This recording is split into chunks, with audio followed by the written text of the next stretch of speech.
Police বলবে এ ধরনের ঘটনা মেনে নেওয়া যায় না, সেনাবাহিনী বলবে এ ধরনের ঘটনা মেনে নেওয়া যায় না, কিন্তু 10 মাসে একজনকেও আপনি খুঁজে পাবেন না যার বিচার হয়েছে বাংলাদেশের কোথাও মব বা বিশৃঙ্খলা সৃষ্টির জন্য কিংবা মব জাস্টিসের দায়িত্ব হাতে তুলে নেওয়ার জন্য। আমার তো মনে হয় সবচেয়ে বেশি হৃৎকম্প সৃষ্টি হওয়া উচিত বোকার স্বর্গে বাস করা সেনাপ্রধান ওয়াকারুজ্জামানের, যিনি গত 5ই আগস্ট বাংলাদেশের জনগণকে ধাপ্পা দিয়েছিলেন যে তিনি নাকি বাংলাদেশের জনগণের জানমালের দায়িত্ব নিয়েছেন। এরপর থেকে কোনো শত্রুও বলতে পারবে না, মানে ওয়াকারুজ্জামানের সবচেয়ে বিপক্ষের মানুষটাও বলতে পারবেন না যে তিনি দেশের জনগণের জানমাল রক্ষার কোনো দায়িত্ব কোথাও পালন করেছেন বা তার বাহিনী কোথাও সে বিষয়ে তেমনভাবে কোনো সাফল্য দেখিয়েছে। গত 22শে মে আপনাদের মনে থাকবে সেনাপ্রধানের সর্বশেষ হম্বিতম্বি আমরা দেখলাম তো না, মানে আমাদেরকে জানান দিয়ে দেওয়া হলো তার সেনা কর্মকর্তাদের সঙ্গে এক দরবারের পর যে সেখানে নাকি সেনাপ্রধান একে তো তখনই আমরা কি সব শুনেছিলাম যে ডক্টর ইউনূসকে এই ফেলে দেন তো ওই ফেলে দেন অবস্থা, এমন চেতে গেছেন তিনি অন্তর্বর্তীকালীন সরকারের ওপর। তাছাড়াও তিনি বলে দিলেন মবের বিশৃঙ্খলা, মব ভায়োলেন্স, তিনি অবশ্য মব ভায়োলেন্স ব্যবহার করলেন শব্দটা, যে এসব অরাজকতা, বিশৃঙ্খলা, মব ভায়োলেন্স আর সহ্য করা হবে না, সেনাবাহিনী কঠোর হাতে সেগুলো দমন করবে। এবং এরপর আমরা দেখলাম এনসিপি, জাতীয় নাগরিক পার্টি, যেই দলকে পেলে পুষে ডক্টর মোহাম্মদ ইউনূস তৈরি করেছেন সারা বাংলাদেশে মবের রাজত্ব কায়েম করে এমন একটা ভয়ের পরিবেশ তৈরি করতে, যাতে ভয়ে কাঁপতে কাঁপতে লোকে বলতে থাকেন ডক্টর ইউনূসকেই 5 বছর চাই, ডক্টর ইউনূসকেই আজীবন চাই, এমন সরকারই আমাদের দরকার। তো সেই এনসিপি জাতীয় নাগরিক পার্টি গেছে রংপুরে জিএম কাদেরের বাসায়, এরশাদ সাহেবের বাসায় ভাঙচুর করতে, কারণ রংপুরে এখনো জাতীয় পার্টি তাদের সক্ষমতা, তাদের গুরুত্ব, তাদের জনপ্রিয়তা, সমর্থন ধরে রেখেছে। সেই ভাঙচুর করতে যাওয়ার পর ভাঙচুরের দিন কিছু করতে পারেনি সেনাবাহিনী, কিন্তু এর 2 দিন পর সেখানে সেনা কর্মকর্তা উপস্থিত হয়ে এনসিপির কয়েকজন নেতাকর্মীকে যখন ধমকাচ্ছিলেন, তখন সেখানে সার্জিস আলম উপস্থিত হলে এক সেনা কর্মকর্তা আবার ভিডিওর সামনেই বলে বসেন যে তাদের শরীরে কোনো রক্ত থাকতে এই বাংলার মাটিতে তারা নাকি মব ভায়োলেন্স সহ্য করবেন না, মব হতে দেবেন না, বিশৃঙ্খলা হতে দেবেন না, ভাঙচুর, লুটপাট, অগ্নিসংযোগ সহ্য করা হবে না। এখন আপনি বলতেই পারেন তারা বলেছেন ভাঙচুর, লুটপাট, অগ্নিসংযোগ সহ্য করা হবে না, তারা তো বলেন নাই যে কোনো ব্যক্তির বিরুদ্ধে মামলা হলে তাকে গ্রেফতারের আগে সেই ব্যক্তিকে গণধোলাই দেওয়া কিংবা জুতা পেটা করা কিংবা তার জুতার মালা পরিয়ে দেওয়া, তাকে এগুলো সহ্য করা হবে না। কাজেই সেনাবাহিনী হয়তো যেসব মব নিয়ন্ত্রণের কথা বলছে তার মধ্যে এটা নেই। এবং রংপুরের ওই ঘটনার পর সত্যিকার অর্থে বাংলাদেশে আমরা দেখছি যে বড় ধরনের কোনো ভাঙচুর, লুটপাট, অগ্নিসংযোগের ঘটনা ঘটেনি গত 2-3 সপ্তাহে। এবং গত 4 দিন না 5 দিন আগে সেনা সদর দফতরের প্রেস ব্রিফিংয়ে সেনা কর্মকর্তা এসে দাঁড়িয়ে বললেন তারা সারা দেশে মব ভায়োলেন্স কঠোর হাতে দমন করছেন এবং সেই কঠোর হাতে দমন করার কারণে এখন নাকি মব ভায়োলেন্স অনেক কমে এসেছে। এই কথা পড়ার পর থেকেই, মানে আমি যত খবর নবনীতা চৌধুরীর সাথে সংবাদ বিশ্লেষণের ওই অনুষ্ঠানে যখন সেই শিরোনাম পড়ছিলাম, তখনই আমি দর্শক শ্রোতার উদ্দেশ্যে বলছিলাম যে এই খবর পড়তে পড়তেও আমার এক রকমের টেনশন হচ্ছে যে এই সেনা কর্মকর্তা এই কথা বললেন আর বলা মাত্রই না বড় ধরনের কোনো মব ভায়োলেন্সের খবর আসে। দেখুন, ডক্টর মোহাম্মদ ইউনূস, যিনি মবের রাজত্ব কায়েম করে তার শাসন ব্যবস্থাটাকে টিকিয়ে রেখেছেন 10 মাস ধরে, তিনি সেনাবাহিনীর এই তৎপরতার দিকে নজর রাখছিলেন। তিনি এটাও বুঝতে পারছিলেন যে জাতীয় নাগরিক পার্টি এনসিপি বোধহয় একটু থমকে গেছে, সেনাবাহিনী কি করতে চাইছে মব ভায়োলেন্স দমনে সেটা একটু বুঝতে চাইছে।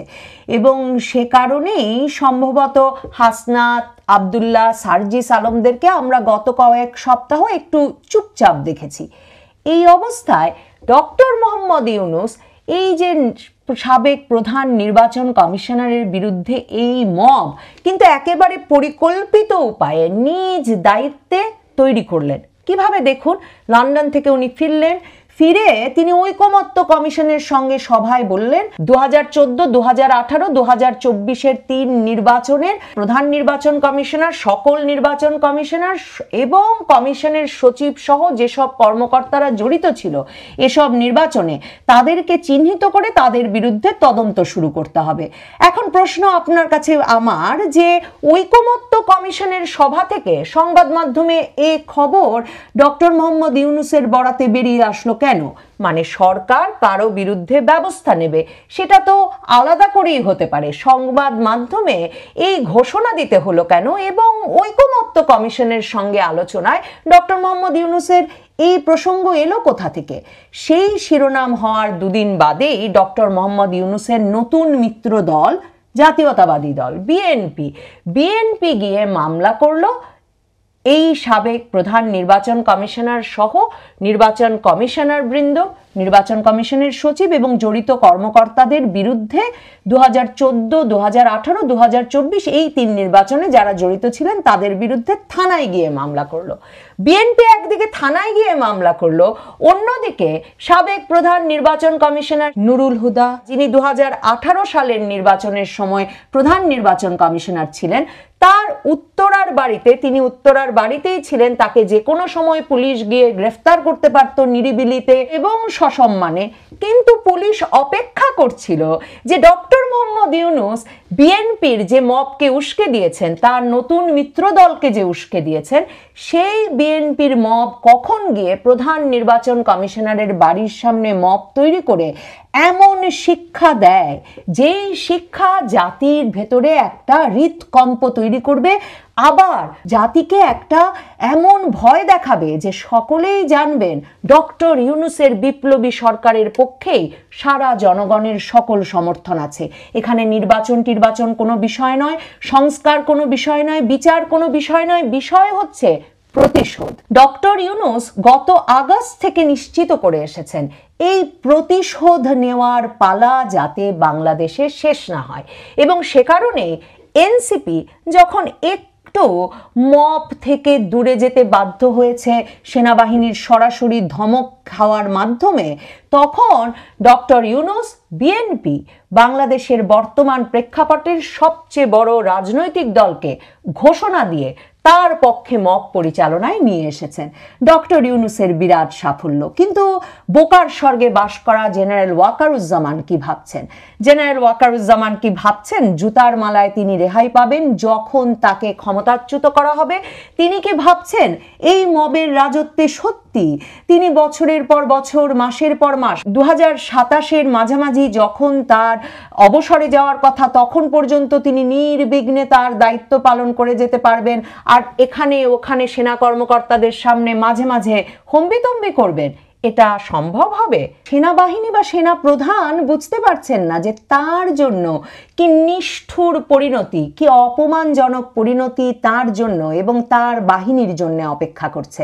সাবেক প্রধান নির্বাচন কমিশনার নুরুল হুদাকে এই জুতা পেটা করার ভিডিও সারা বাংলাদেশে ছড়িয়ে পড়ার পর, তাকে গ্রেফতার করে নিয়ে যাওয়ার পর বিপ্লবের মহানায়ক প্রধানতম নেতাদের একজন পিনাকি ভট্টাচার্য তিনি স্ট্যাটাস দিয়ে বলেছেন, এটা আগামীর জন্য বড় শিক্ষা, যারা এই কাজটি করেছেন তাদের প্রতি আমার কৃতজ্ঞতা।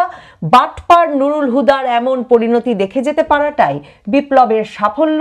ইনকিলাব জিন্দাবাদ। পিনাকি ভট্টাচার্যের এই সমর্থন এটাও আবার প্রমাণ করছে যে মব ক্রমাগত আরো শক্তিশালী হচ্ছে। বিএনপি এবং এনসিপির মধ্যে আরো নানা বিষয়ে ব্যাপক অনৈক্য থাকলেও মবই যে আসলে বিচারের একমাত্র পথ এবং মবই যে বিপ্লবের সাফল্য প্রমাণ করে, এখন সেই ধারণায় এনসিপি এবং বিএনপি একমত। হাসনাত আব্দুল্লাহ মবের রাজা বলি যাকে, সেই হাসনাত আব্দুল্লাহ গত কিছুদিন ধরে নীরব। আমার ধারণা হাসনাত আর সার্জিসের নীরবতা দেখেই সেনাবাহিনী আর সেনাপ্রধান ভাবছিলেন তারা মব ভায়োলেন্সটাকে বেশ নিয়ন্ত্রণে নিয়ে এসেছেন। এখন হাসনাত আব্দুল্লাহ একজনের স্ট্যাটাস শেয়ার করে লিখছেন, এখন হাসনাত আব্দুল্লাহ পয়েন্ট মানে একদম ঠিক কথা এ কথা বলে একজনের স্ট্যাটাস শেয়ার করেছেন, যেই স্ট্যাটাসে স্পষ্টত লেখক লিখছেন যে মব হচ্ছে ক্রিমিনাল সুশীলরা একজোট হয়ে যা করে সেটা। তাদের প্রতিহত করার জন্য যেটা হবে সেটা হবে আন্দোলন। ক্ষুদ্র স্বার্থ বুদ্ধি থেকে কতিপয় কাওয়ার্ড যদি একত্রিত হয় সেটাকে মব বলে। মব সবসময় কৃত্রিম, যেমন শাহবাগ, মানে শাহবাগের গণজাগরণ আন্দোলন। আর যখন কোনো দাবি ব্যক্তি স্বার্থকে ছাপিয়ে বৃহত্তর কল্যাণের দিকে যাইতে চায়, যার মধ্যে একটা জেনুইন ট্রুথ থাকে, সেটাকে বলে আন্দোলন, কোনোভাবেই মব না। জেনারেল ওয়াকারুজ্জামানের জন্য, সেনাপ্রধানের জন্য, কিংবা বাংলাদেশের পুলিশ প্রশাসন, জনপ্রশাসন, সেনা প্রশাসনের যে কোনো জায়গায় দায়িত্বরত ব্যক্তিদের জন্য সবচেয়ে ভয়ঙ্কর লাইন এর পরের লাইনটি।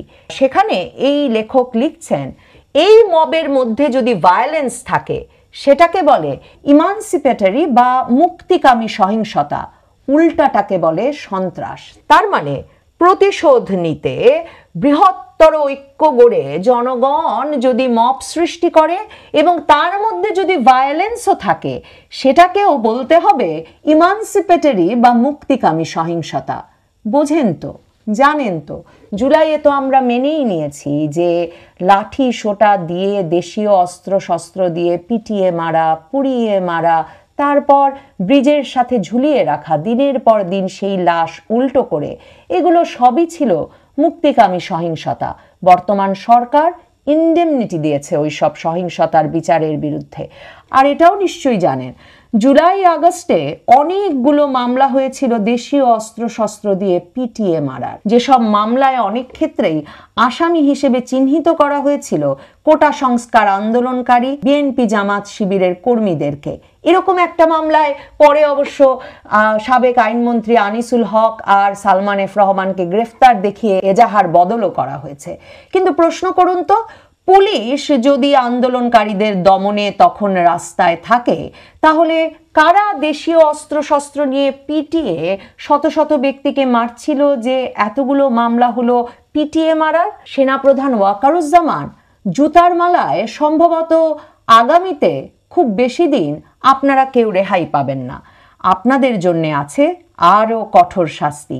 মুক্তিকামী সহিংসতার সর্বোচ্চ পর্যায়ে আপনাদের জন্য অপেক্ষা করছে। জানেন তো, আপনার প্রতি রাগ, আপনার প্রতি ক্ষোভ এই বিপ্লবীদের অত্যন্ত বেশি, এবং তারা বলছেনই অনেক মাস ধরে যে আপনি বিপ্লবের পথে সবচেয়ে বড় বাধা, ভারতের দালাল। তো তাহলে ভাবুন তো, আপনার গতি কি হবে? জুতার মালায় আপনি রেহাই পাবেন না। মুক্তিকামী সহিংসতা, ইমানসিপেটরি ভায়োলেন্সের সর্বোচ্চ পর্যায়ে দেখবার জন্যে প্রস্তুত আছেন তো?